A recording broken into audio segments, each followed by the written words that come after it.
views and opinions expressed by the Major Discussions podcast are those of retired Major Gary Daddario and his guests and are not intended to malign any religious, ethnic group, club, organization, company, individual, or anyone or anything. It's just a podcast after all.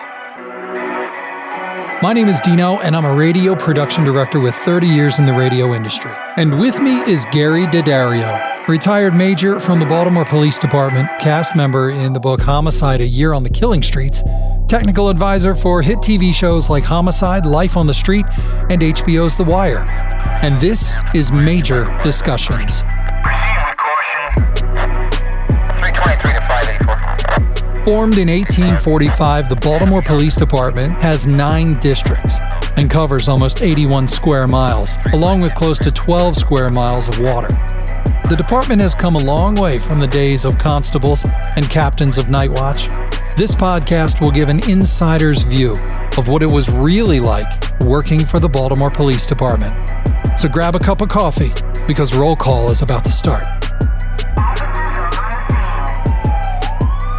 All right, so full disclosure, you're my dad, and I've been waiting for a platform like this for a long time to kind of pick your brain about what it was like being on the Baltimore Police Force. Yes, Dino, so we're here to kick off the first offering of Major Discussions, and I'd like to say from the beginning, I'm sure there are many listeners who have friends and relatives who are in law enforcement, and as such, have their own stories to tell. This presentation will be based on my personal experiences and my opinion. I hope everyone will find them interesting, so let's begin.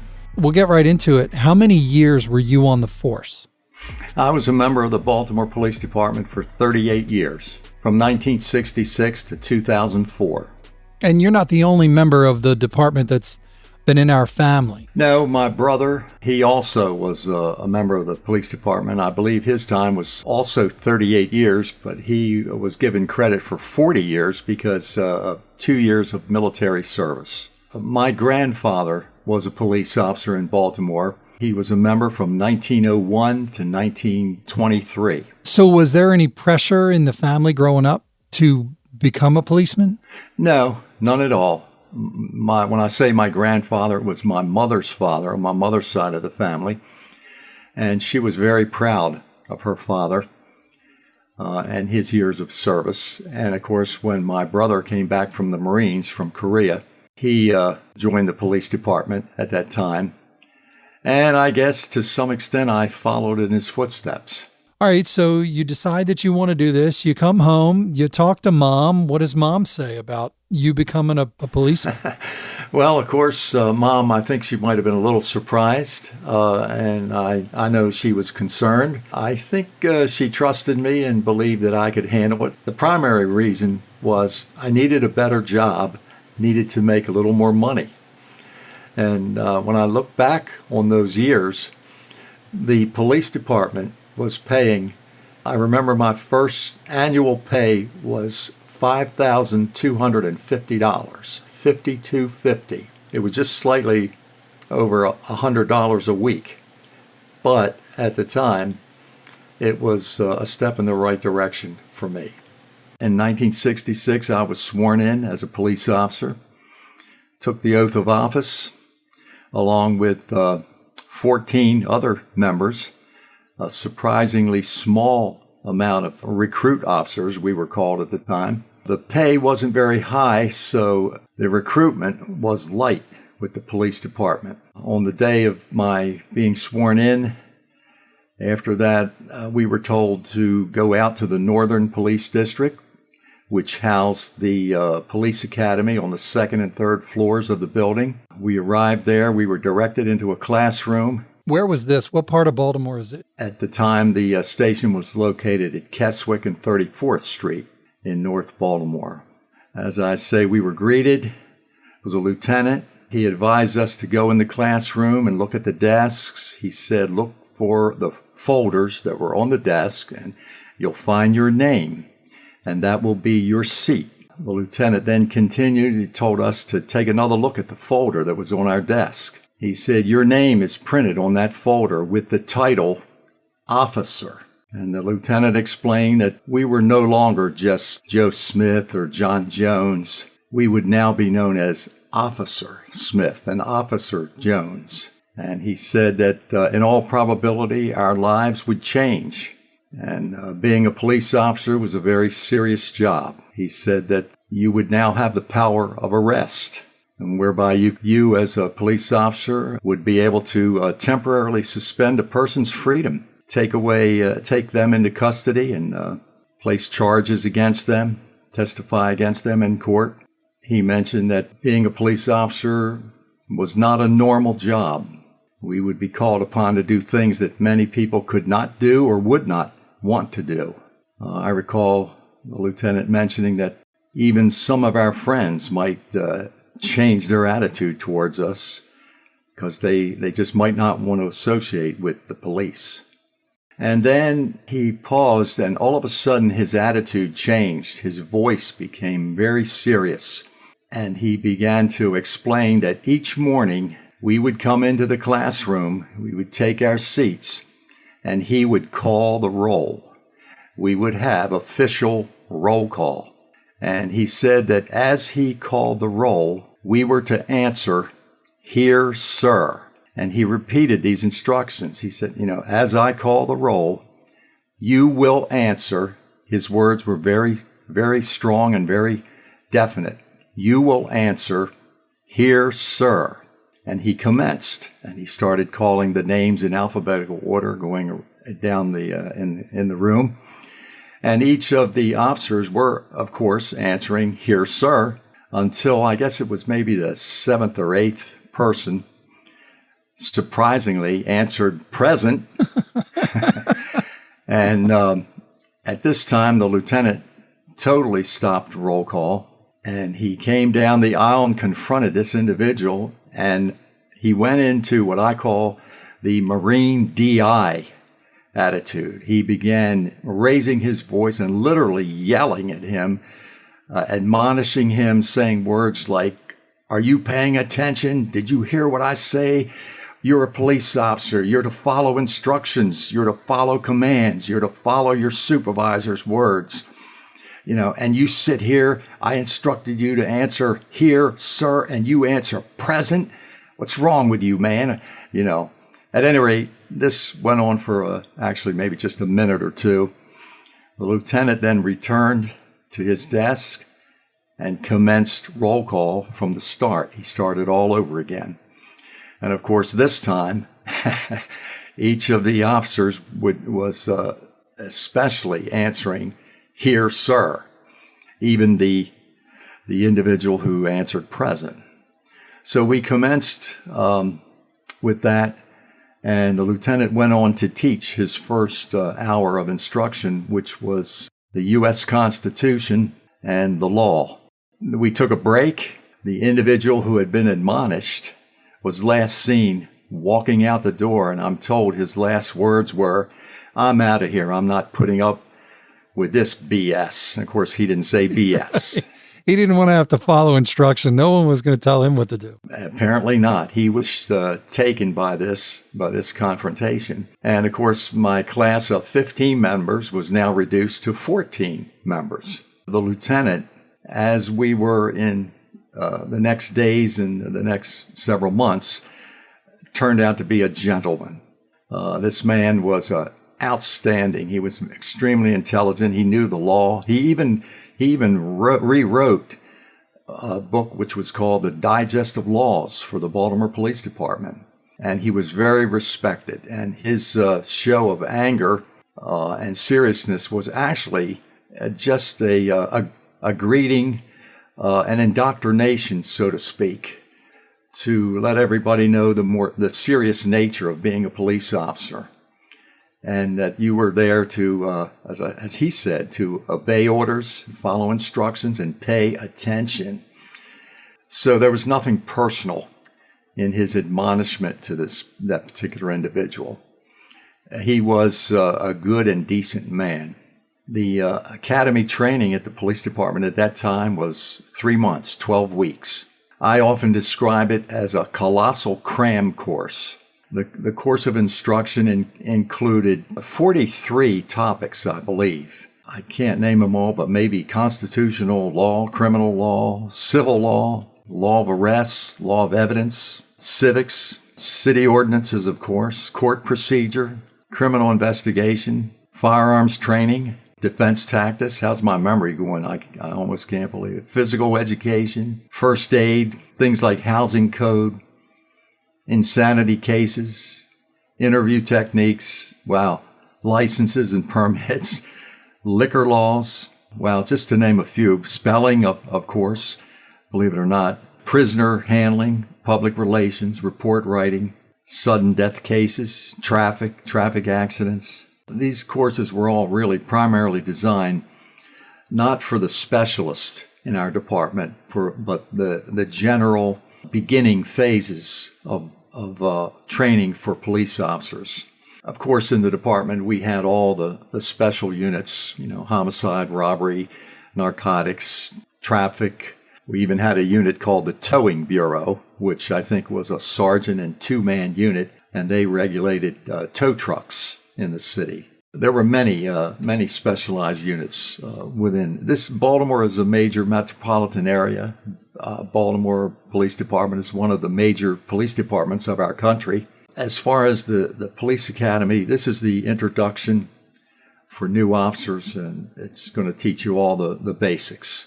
When I came out of the academy and I was in the district, some of the officers would say to the new men, "Hey, officer," or "Hey, kid, forget everything you learned in the academy, because your real training is going to start here in the street. So pay attention to us and you'll be fine."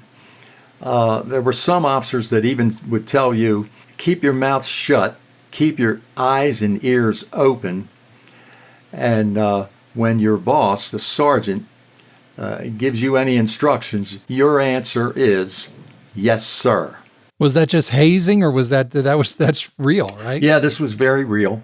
In a way, it was true. It was borne out because even though you had your academy training under your belt, and it was good because the instructors in the police academy were all experienced officers, and I have to say they were excellent. They really imparted good law enforcement knowledge to the recruit officers. And especially the firearms instructor. He was outstanding because he made a special point of conducting his training in such a way that we respected that firearm. That was a Colt, a 6-shot revolver. Anybody who went through his training, you were very, very serious about handling that firearm. After, of course, I mentioned completing the training and meeting the new officers, I have to tell you perhaps an amusing story. My first day in the district, I was assigned to the 4 to 12 shift, which, as most officers were, you were assigned to either the 4 to 12 shift or the midnight to 8 shift. You were assigned to the night shift. I go into the Northwest Station. I had never been in there before, so I went to the desk sergeant. I introduced myself. Desk Sergeant, I'm Officer Gary Daddario, newly assigned to the Northwest District. Who do I report to? And he said, "Okay, officer," he said, "you report to the shift commander. He's in his office right now." And he directed me to go down a hall and make a turn, and I would be at the office. So I did this, went down the hall, found the office, and I noticed that the door was ajar, maybe about a foot or two. And I slowly peered in. I could see the lieutenant there looking over papers. I didn't know what he was doing at that time, but of course he was preparing for roll call, reviewing crime reports and other notices and special information that had to be read out to inform the shift. And so I sort of pushed the door open more. I stepped in and I said, "Excuse me, Lieutenant," and I introduced myself again, and I said the words again. "I'm Officer Gary Daddario. I'm newly assigned to the district. I was told to report to you." He ignored me. He continued to look at his papers. His head was down, reading, and I just stood there. Seemed like a long time, but I guess it was maybe 10, 15, 20 seconds or so. And finally, he slowly, very dramatically, began to raise his head and look up at me. And I laugh about this now. And he said, Daddario, newly assigned. Daddario, you're nothing. You come in my office, you're a rookie. You don't come in here, you're nothing. Now get out. And he and he screamed it several times, get out, get out, get out. Go see the sergeant in the roll call room. And of course, I immediately backed away. Yes, sir. I stepped out in the hallway, and there happened to be an officer passing by, and he said, hey, what the heck was that all about? And I said, I don't know. I said, but I think I just got hit with a verbal flamethrower. And a short time thereafter, I referred to that lieutenant as the screaming lieutenant because he greeted me by literally screaming at me. But I didn't hold it against him. I kind of understood that this was kind of like a little initiation coming into the police department. And this was indoctrination and introducing you to the discipline of the police department being a paramilitary organization. And they wanted you to obey orders, instructions. There were a couple of the older officers, and by the way, I should point out that in the beginning for new officers, the older officers were they were like training officers. Today, they call them FTOs, field training officers, but back then they were just the other officers on the shift, but they sort of took it upon themselves to give the newer, younger officers instructions and training. Anyway, I, of course, found the bailiwick sergeant. He was, I must say, very helpful. And I'm sorry, I'm going to stop you here. Bailiwick? Bailiwick, yeah. At the time in the police department, the city was divided in bailiwicks. That's what they called them. And they were just boundaries. Today, the police districts are divided into what we call sectors. There was a reorganization. Instead of the bailiwicks, they now refer to it as sectors. So you go and you find the bailiwick. Well, I go into the roll call room, and the sergeant tells me what my assignment is for that evening. He says, you're going to walk footpost on Reisterstown Road at Cold Spring Lane. He gave me the little index cards, which were a little map of the posts with the street names and the boundaries and so forth. And he told me this is in Bailiwick 6, and your post car, the radio car for that area, is 606 car. Okay, and your call time, he gave me my call time, which I remember was 42 minutes after the hour. And that involved going to a nearby call box on your post. And also at the time, in 1966, there were a number of call boxes throughout the entire city where foot officers would go to the call box at their assigned time, pick up the phone. A dispatcher in the communications section would answer the phone, and you would simply say, Daddario, and you would give the time. And you would state your post. And he would say, okay, Daddario, gotcha. This was a safety system because each officer would have to call in at least once during the hour. If the officer missed his time, the communications officer, they would usually wait maybe 10 to 15 minutes, not much longer. And then they would call the radio car and say, hey, so-and-so didn't call in. Check on him, find him. Make sure everything's okay. That first evening, I left the station, and we were allowed to use our cars. I drove to the post. It wasn't far away. And for the next 8 hours, I got very tired walking up and down all the streets on the post.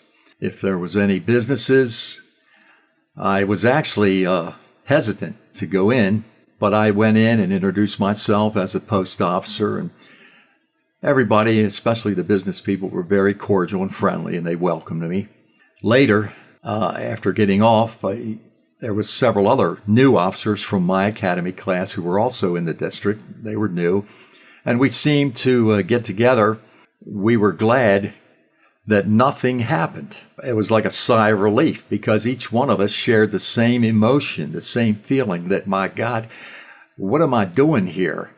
I'm out here with a badge and a gun and a nightstick, And I hope nothing happens because, you weren't sure. You knew what you were going to do, how you were going to react. You were entering a new world. As the days and the weeks rolled by, the months rolled by, you began to settle in, feel more comfortable. You primarily worked the foot post, but there were times when the radio car officers would have their day off, and they would use the new recruit officers. They would pull you off your foot post, and you would fill in the radio car, and you would be the passenger. The senior officer did the driving, and in a sense, he was sort of your semi-boss for the night. Your actual boss was the sergeant, but you would listen to the senior officer. You would also be responsible for writing all the reports, and you would handle the radio. It was a learning experience. I will tell you this, in those the first months and practically the first year, you were a fill-in man, because even though you were assigned to that foot post, you would be used as a fill-in when the other officers, other more senior officers, were off for that time, for that night or day. The ultimate thing, you would work literally every post in that district. You would work with every officer in the district. And what was the result? Well, you got to know everybody, and you got to learn the streets and the posts. You became familiar with your area, which was very important. I recall some of the officers telling us, always know where you are. Pay attention to these streets and these 100 blocks. Because if something happens, and many times things can happen quickly, and you get on the radio, you don't want to be babbling, send backup or signal 13.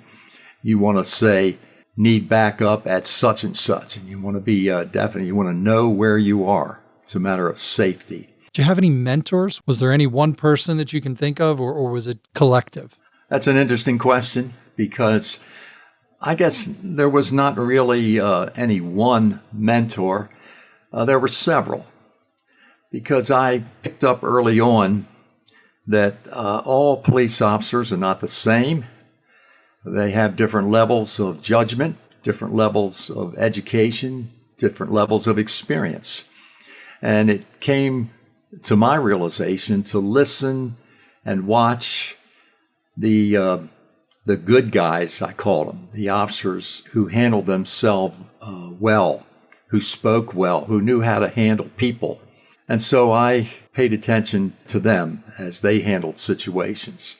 I recall in those early days, between calls for service, the senior officer, and this happened to me several times, and I spoke with a couple of the other new officers, and I said, by the way, did the guy you're working with, did he engage in the conversation about prejudice and discrimination? And they said, hey, isn't that something? Yeah, they did bring that up. And it kind of went. The officer would say, hey, what do you think of, what's your opinion of Polish people?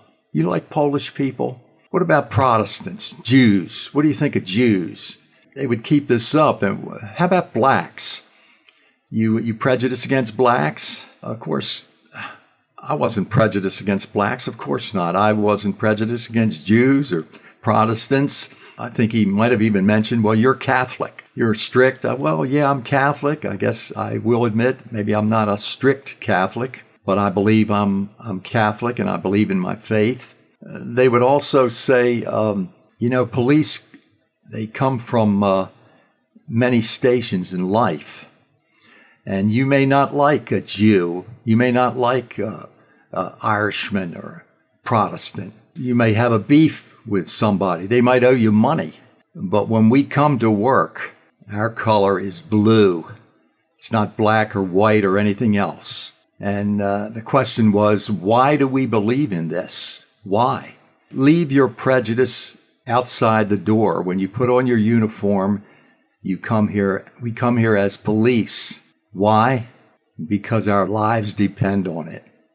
And I wonder sometimes, this day and age, over the years, where has that philosophy gone, that belief system? I know that there are many officers that do work close together, but I'm not aware that they internalize a sense of really being a part of an organization, having an esprit de corps, so to speak. And I wonder, with all this talk of racism and prejudice, police are racist, police are this, police... Well, those officers that I worked with back then, if they were, as they said, leave it at home, leave your prejudice at home. When they came to work, they were hardworking, honest men. Interestingly enough, the majority of them were not highly educated. They didn't have college degrees then. The majority of them were 8th grade educated people. A lot of them were ex-military. They came with a sense of discipline, and that was an important factor, the police department being a paramilitary organization.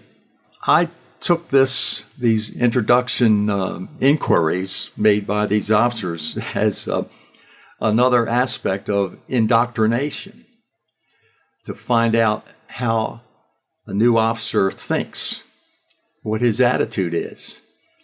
And in a way, it was a subtle way of asking the new officer to conform to the ways of the Baltimore Police Department.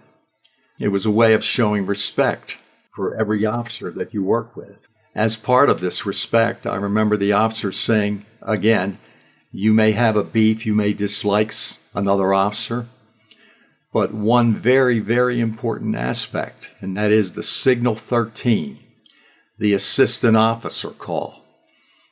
No matter where you are, any officer, if you're within a sensible distance, if you hear that call come over the radio, assistant officer, Signal 13, you drop everything and you respond as quick as you can and safely as you can. And they would stress, because our lives depend on it. This attitude of unity and supporting one another. And that meant something to me at the time. It was like being a part of a special class of people, which the general public, I believe, has no concept of what that's all about. They look at police as probably what they see on TV and in movies. It's not always presented fairly. I have to comment, backing up a little bit here, of my time in the police academy during the training. At the time, they were strict to some extent, and if a recruit officer failed 3 tests, weekly tests, you would be terminated from the department. Each week, we were given a test. And I recall we had several black members in our class, and one gentleman was struggling, and he failed a test, the first one. And interesting, the classman, this man, by the way, was very likable, had a great personality. Everybody said, hey, we can't let him slip. He's one of us. We got to help him. So during lunch in the academy, we would go to the gym and we would help coach this man, this officer. Just about all of the white officers, I'm not getting racial here, by the way, but I'm being descriptive. The white officers all gathered to help him, to coach him. We had several other black members, and they did not. Nobody ever asked them to attend. They knew what was happening, but they didn't participate in trying to help this particular man. Well, I think he passed the next test, but unfortunately, the next 2 tests, even with the coaching, he didn't pass. And consequently, he was called to the commanding officer's office and he was terminated from the department. And I recall we said our goodbyes and wished him well. Some people may find that interesting, some may not. And some people, depending on their brand of racism or their brand of what people think of their particular race. There was no racism involved in any of this. We were all police. We were struggling to succeed in something in life. At any rate, I just thought, just about all of us thought it was surprising that the other black officers didn't join in to try to help. Maybe they had the attitude, hey, this man's got to perform on his own. He's got to stand on his own 2 feet, and we understood that. I certainly understood it. 323 to 584. On the next episode of Major Discussions. And I happened to just glance into the cells. We're heading for the docket room where the desk sergeant is. I happened to glance in and see that there was a couple of women there. My God, when they saw me looking at them, they came up to the bars and began screaming at the top of their lungs. And what the hell are you looking at? Who do you think you are? Goddamn police. 23 word 10th and Graham waiting for a tow. Major Discussions podcast is produced by me, Dino Daddario, and 3D Audio Productions. Special thanks to retired Major Gary Daddario. Join the conversation on the Major Discussions Facebook page, like and share the podcast, and drop us a comment.